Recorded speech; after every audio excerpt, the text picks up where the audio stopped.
right? So even now when we get to a place where we're rising, the people are trying to go to Google and look up, mudras and mantras, they'll tell you a little bit about it, but they're not going to tell you the true esoteric reason behind mudras. All right? Why are the hands always involved? You see? Because meditation is something that we was doing anciently. They stole it from us and they renamed it yoga, and then they taught us to pray. So prayer is a watered down form of meditation which allows you not to use any of your energy points. But to understand this energy, remember I told you have 72 titans within you. You have DEA, deoxyetheric acid. You have chromosomes. These are many universes within you. You have a solar plexus, which is a soul, which connects you to the solar system. All right, and you have hold on one second.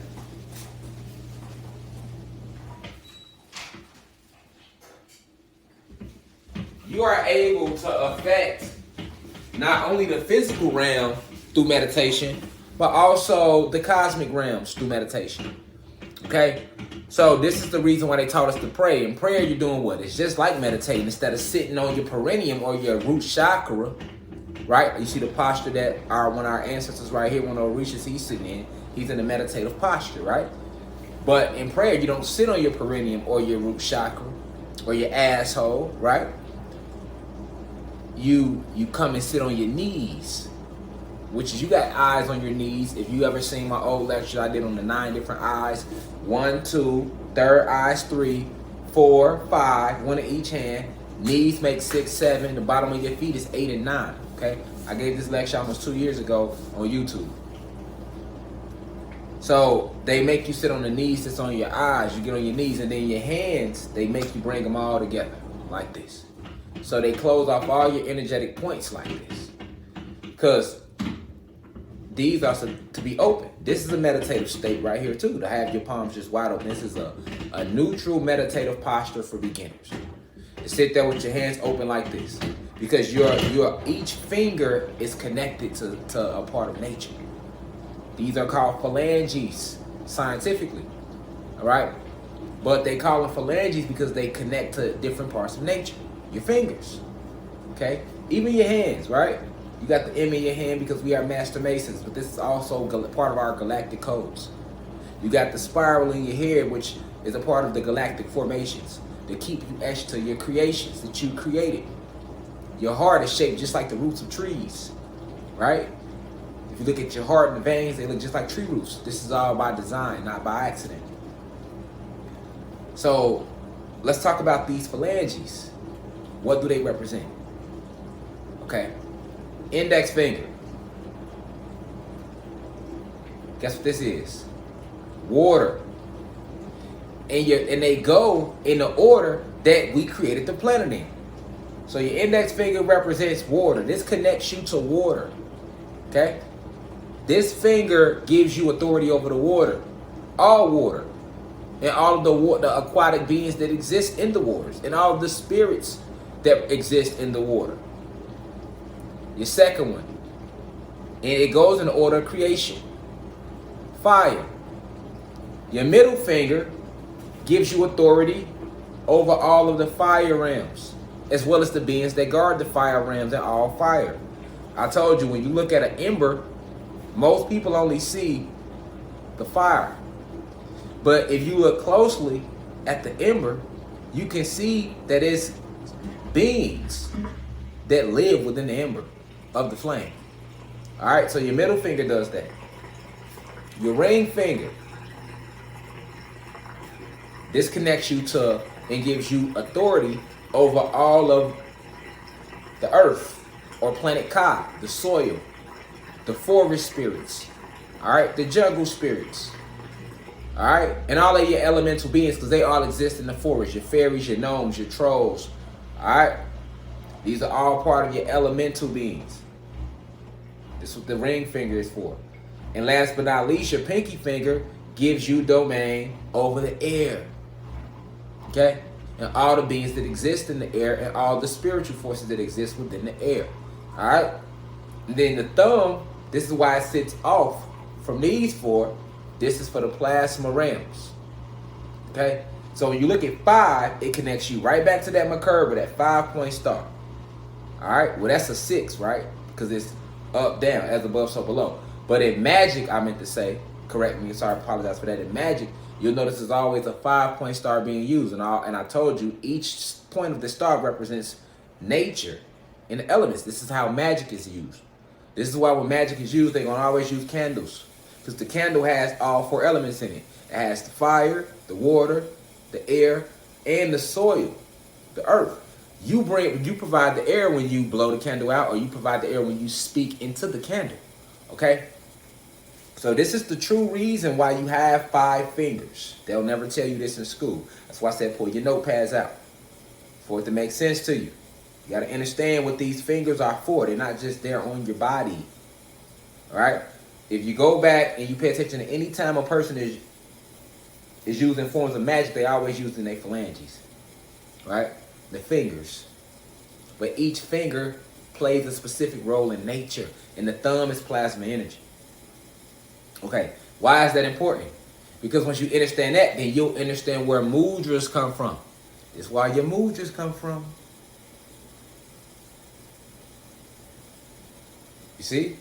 This is why fingers get involved. And then they'll throw you off on the internet because they got so many man-made mudras, shit like that, throw you off, ain't got nothing to do with nothing. They'll tell you that's a mudra, though. You have 7 basic mudras. And then after those 7, you can create your own. But if you create them, you must apply them to remember what each finger represents. Okay? So, now that we understand the phalanges and how they connect to the elements, that's why you got 5 fingers. And it's the same way with your toes. 5 toes. And people that get foot massages, they'll even tell you about the different energetic points that's in your feet. Okay? This is all energy points. Right? Now, understanding that concept, you're like, okay, I get why we even do this and do for mudras when we meditate. Because you're connecting the elements. You're connecting to certain elements. Okay? But it gets deeper than that. It's way deeper than that. That's mudras. Okay? We'll come back to mudras. Let's dive to mantras, because mantras is real basic. Mantras is the affirmations you affirm while in meditation. And you could make those up too. You could just tell yourself, I am that I am. While in a meditative state, keep telling yourself, I am that I am, I am that I am, I am that I am. That's a basic one to start with. From there, you can make your own up. But a basic one to start with is I am that I am, because that's a cosmic truth. And you're affirming that. So while in a meditative state, you're affirming that over your entire being. Right? Remember, we are ancient beings. We are gods. So we are, what makes us gods? Because we have spirit and soul. We are immortal. We will never die. We are forever. Okay, we are God. So saying I am that I am is your true name. Even before you, because you come from source. I am that I am. All right, and what is I? I represents the soul. Am is everything. All right, am is everything. All right, am is everything. So am is nature. Am is the physical realms. Am is the spiritual realms and the quantum realms, the astral realms, the etheric realms. Am is the multiverse. All right. M comes from A standing for Ananuki, M standing for multiverse. All right, because we are multiversal beings and we are multidimensional beings. So I represents the soul. A represents Ananuki, M represents multidimensional / multiverse. So this is what I am even means. They'll never tell you that. You see, I am. That's why it's I am that I am. Even in the Jesus story, they ask his name. Say he said, I am that I am. Right? In the Jesus story in the Bible, when you go read the gospel, okay? So it's imperative to know what the I, the A, and the M means from a metaphysical point. When you like, I am that I am, okay? Because that's your name, I am that I am, because that connects you to everything. That's why I said pull your pads out for this lesson. So that's a basic mantra to start with, and from there, once you understand the concept of a mantra, it's just an affirmation. Whatever you say in that mantra, you're affirming that. Okay, so let's just say you want to manifest something. You would apply that to your meditation as you get more advanced. You could say while you're in your meditative state with your posture based upon what you're trying to do, then you can apply whatever mantra you want to because you understand the concept of the mantra. But the basic one to start off with is I am that I am, because that is your source name. That is your spiritual name. Okay? Like my name is Divine Insight. That's my galactic name. That's my reason for being. But before Divine Insight, if we going back to source when I was originally created, all right, it would be I am that I am. And not just me, that's all of us Anunnaki gods. All of us with spirit and soul. All of us cosmic beings of luminous light. That's what we are. All right, and we also have a bunch of galactic tribes that we come from and descend from, but that's after. We all started from source, which is headquarters. This all souls are created till this day. Headquarters. What's headquarters? Headquarters, Sirius X. Okay, that's headquarters. That's where we all come from. New souls as well. All right, even the fallen angels, the fallen gods, everything started on Sirius X. Okay, so before we keep going, remember, I am that I am. What's the I? I means the soul. Okay, A represents Anunnaki. M stands for multidimensional / multiverse. Okay, I am that I am. When you say I, that means the soul, my soul, Anunnaki. You. It's no more power. It's nothing more powerful than the Anunnaki, than Anunnaki. All right, that's us. Okay, and the multiverse is something that we created, and we are also multidimensional beings because we are forever. We will never die. We exist everywhere. This is the reason you go to sleep every night. Okay, so that's a mantra. Now let's get back to the mudras. Okay. Now that we know, once again, let's go back over the phalanges and what they represent. Water, which is the first element we created. The second element we ever created, fire. The third element we created, soil. But the fourth, air. Before we created the planets, we had water first. This is why water is the whole cosmos is warm water. Your avatar is made out of nothing but water. All your organs float in water. They say your avatar is majority water, right? Everything is water. It's the most powerful of the elements, all right? Because it was first. After the water, we created the fire. Out of the fire, we used the fire to shape what we now know is soil today on this planet, all right? So that's earth. And then the last is the air, all right? We use the air to push everything together. All right, but all four elements combined, very, very strong. And the fifth one is plasma energy.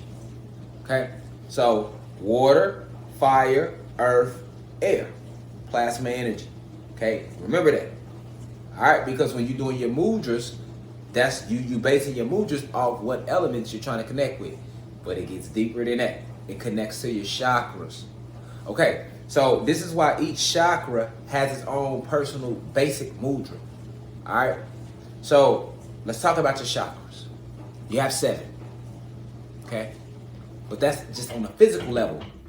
On a spiritual level, it's over 144 and going and keep going up. But we just talking right here on this realm, on planet Kai, and on this realm of Atlantis, right? You have 7, okay? This is why they made 7 days of the week, all right? Now, you have 7. Let's talk about it. You got the root chakra. What does the root chakra deal with? It deals with fear and it deals with survival. But that's your lower self, which is still a part of you. The root chakra is your lower self, or the nether realms, or the satanic realms. It represents the lowest version of energy because it's duality in all things. You have to understand this on a metaphysical level. All right? Now your crown chakra, which is your highest in the physical state, that connects you to the spiritual realms. And it deals to cleanse out that chakra. You have to detach from the physical realm. Okay? So those are your 2. Root. And what's the opposite of that? Spiritual realm. You see? Highest vibration, lowest vibration. Now that them 2 out the way, you got 5 left. This is where your mudras come in at. What's the next one? Sacral chakra. What's the next one after that? Solar plexus chakra. What's the next one after that? Heart chakra. What's the next one after that? Throat chakra. And what's the next one after that? Third eye or brow chakra. There go your 5. You with me? There go your 5. Root and crown represents higher self, lower self, duality, as above, so below. You get what I'm saying? Root chakra, nether realms, satanic realms. See, you in your lowest state. That part of you exists because there's a possibility for every possibility. Okay. Crown chakra connects you back to spiritual realms. All right. So now I want you to notice something. The root chakra, when somebody's stuck in their root chakra, they're going to have a red glow to their aura. Okay? When somebody's in their sacral chakra, they're going to have an orange glow to them. This is where your colors of the rainbow come from. Solar plexus chakra, they'll have a golden glow to them, like a yellowish golden glow. Heart chakra, a greenish glow to their aura field. Throat chakra, a sky bluish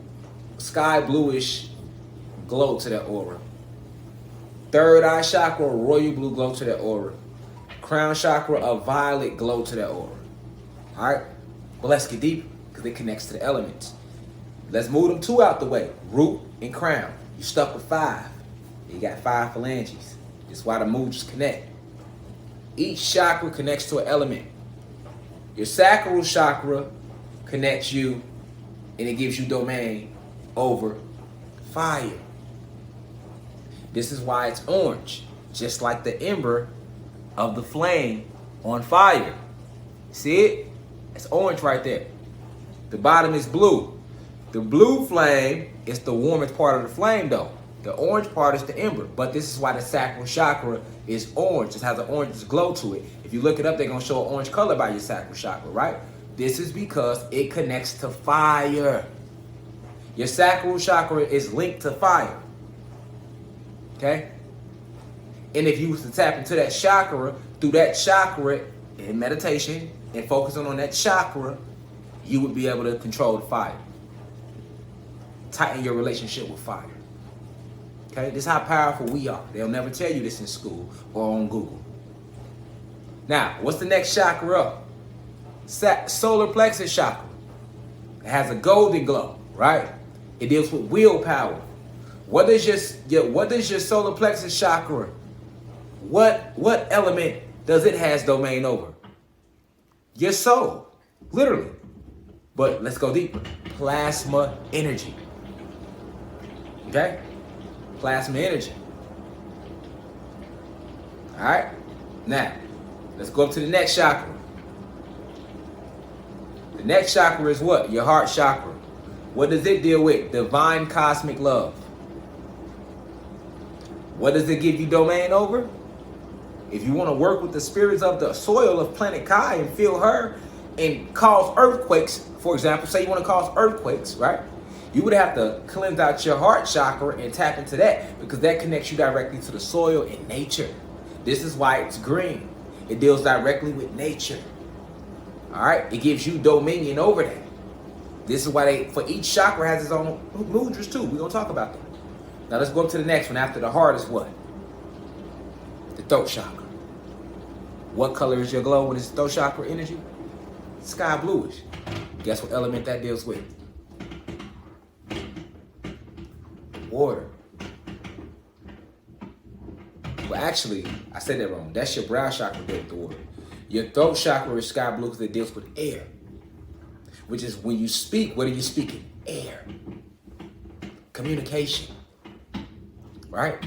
How do you unlock that? By speaking truth. Being honest with yourself as well as others. Throat chakra. But it gives you dominion over the air. Throat chakra. Okay?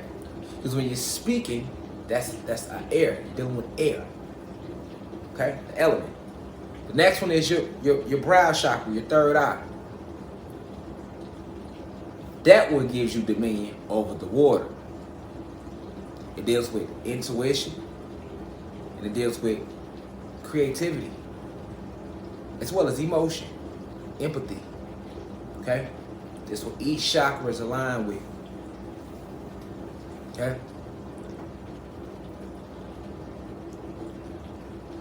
So, each chakra directly connects you to these elements. You must know this. This is where your true abilities lie.